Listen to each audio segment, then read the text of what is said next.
Salam, heç fikirləşmisiniz niyə bəzi şirkətlər illər, hətta 10 illiklər boyu uğurlu olur, digərləri isə sanki bir anda parlayıb sönür? Bugün biz məhz bu sualın cavabını axtaracağıq, özü də İtxaq Adizesin Korporasiyanın həyat dövrünün idarə olunması kitabına başvuraraq.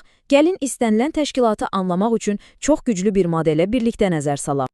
Baxın, Darwinin bu dahiyanə fikri təkcə təbiət aləminə aid deyil.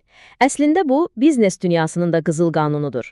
Məsələ ən böyük və ya ən ağıllı olmaqda deyil. Məsələ, dəyişən şərtlərə kimin daha çevik uyğunlaşa bilməsindədir. Bütün sir bundadır. Kitab elə ilk başdan bizi çox sadə, amma çox vacib bir həqiqətlə üzləşdirir. Hər bir təşkilat dayanmadan dəyişən bir fırtınanın ortasındadır. Və bu fırtına həm daim yeni problemlər yaradır, həm də maraqlısı odur ki, yeni imkanlar ortaya çıxarır.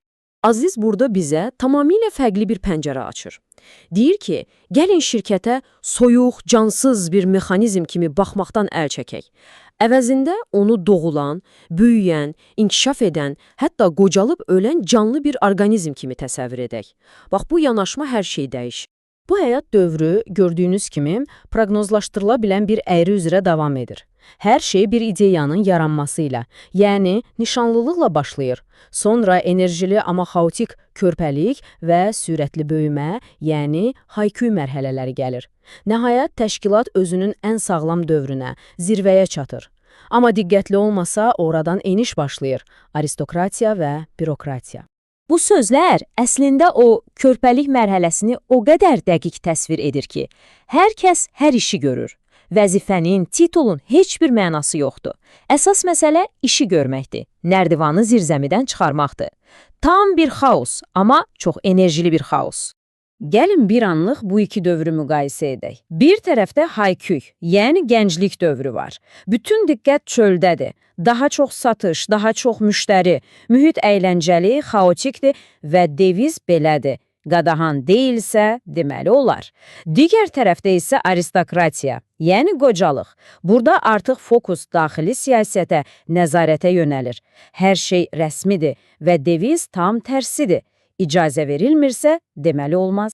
Bir təşkilat qocaldıqca sanki xəstəlik simptomları ortaya çıxmağa başlayır. Görülən işin mənasından çox necə göründüyü vacib olur. Enerji müştəriyə yox, daxili çəkişmələrə sərf edilir. Ən pisi də odur ki, yeni imkanlar bir fürsət kimi yox, bir təhlükə kimi görünür və əsas sual nə edək deyil, kimdir günahkar olur.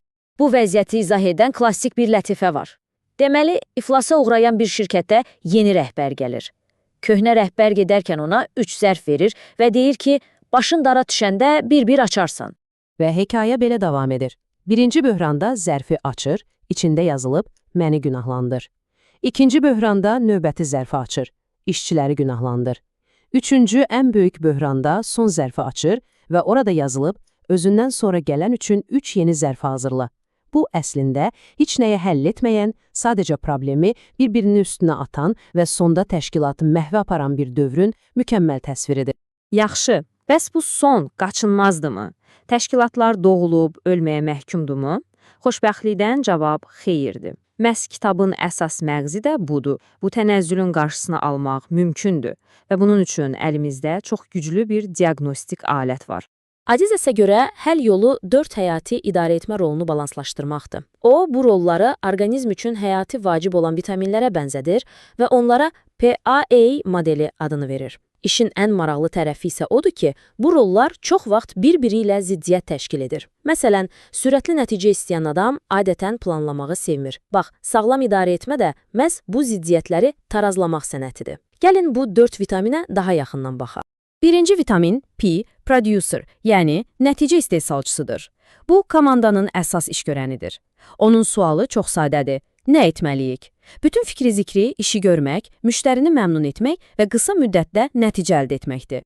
İkinci vitamin A, yəni administrator, yəni inzibatçıdır. Onun sualı isə necə etməliyik sualıdır. O xaosu sevmir. Onun işi qayda-qanun, sistemlər, proseslər qurmaqla hər şeyi səliqəyə salmaq və səmərəliliyi təmin etməkdir. Üçüncü vitamin E, entrepreneur, yəni sahibkardır.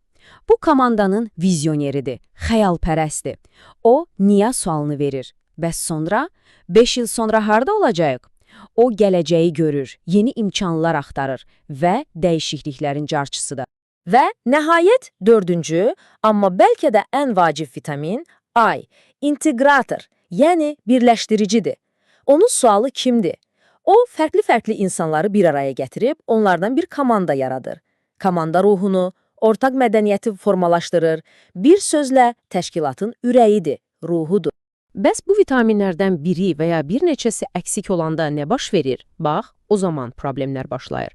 Məsələn, düşünün ki, bir lider ancaq nəticəyə, P və vizyonu fokuslanıb, amma sistem A və komanda I onun üçün maraqlı deyil. O, hər şeyi tək başına etməyə çalışan bir tənha rencerə çevrilir.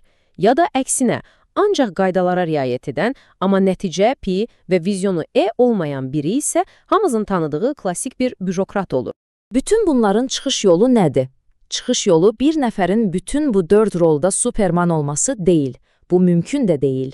Məsələ, fərqli güclü tərəfləri olan insanlardan ibarət bir komanda qurmaq və bu estafet çubuğunu bir-birinə doğru zamanda və doğru şəkildə ötürməkdir.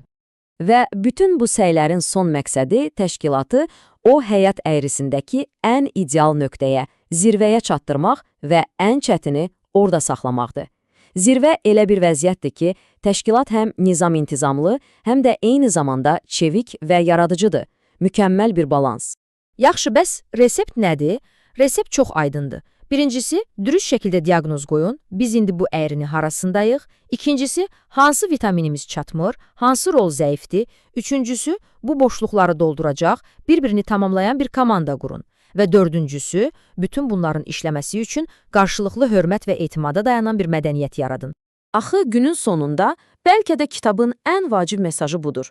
Möhtəşəm təşkilatları möhtəşəm edən sadəcə proseslər və sistemlər deyil. Onları birləşdirən ortaq bir məqsəd, ortaq bir inancdır.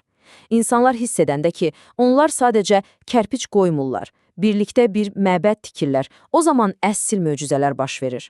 Beləliklə, bugün sizi bu sualla baş-başa buraxmaq istəyirəm. Bir anlıq öz iş yerinizi, komandanızı ya da bildiyiniz hər hansı bir təşkilatı düşünün. Sizcə, o, bu həyat dövrünün hansı mərhələsindədir və daha sağlam, daha uğurlu olması üçün ona hazırda ən çox hansı vitamin lazımdır? P, A, E yoxsa I? Bu sualın cavabını tapmaq bəlkə də dəyişikliyə doğru atılacaq ilk və ən vacib addımdır.